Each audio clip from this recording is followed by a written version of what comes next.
Salamat sa authority nga gihatag ni Tribal King. Based in my experience ako, nagseminar mi sa Kidapawan, una na kong inom anang kapiha, mawala gyud ang akong kagutom.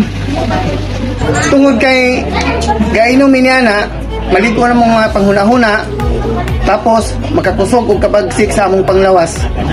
Basta katong wala pa katiknining kapiha, mutik na ta kay para mahinsog atong panglawas ug maayo atong panghuna-huna. Salamat sa Tribal King Coffee. Kadako kayo sa gikatabang benepisyo sa panglawas, labi na ako ng mga balantian. Dako dyan sa gikatabang kay tungod kay ang iyang ingredients ani pure natural herbal coffee. Karon kung wala pa kasulay, pag-take na mo, pag-inom na mo sa produktong Tribal King Coffee, ilabi na sa tayo mga balatian diha. Pinaot ko nga tanan makatik. Salamat Tribal King. 8-in-1 coffee. Dako yung siya makitabang na kape. Kaya naanay na experience na ko diri nga may sakit na ulian ko siya. Ang Tribal King Coffee nga hatag ni Tribal King okay kaayo. Yan sa itong gusto mo tilaw ni Ani, okay.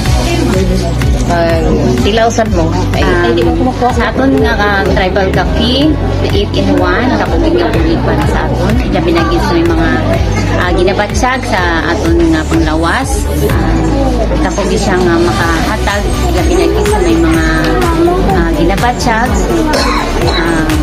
madali na ton madali ini siya makabuli ila pinagid sa may mga uric isa na gid ini siya ka makabulig sa aton. Pag inom ko sa Tribal King Coffee na kung ikaw mga trabaho para ka sa kakapoy, ang inom ka lang ang Tribal King Coffee kay makuha ko ang inyong kakapoy. Kag ang isa pa, para sa mga hindi makabawas kada adlaw, sigurado gid nga ini kada adlaw makabawas kagid. Kag subong man sa hindi makatulog sa gabi, pagigid ang mga tigulang, may ara kita panahon nga hindi ta makatulog sa gabi. Mag-inom lang ta Tribal King Coffee.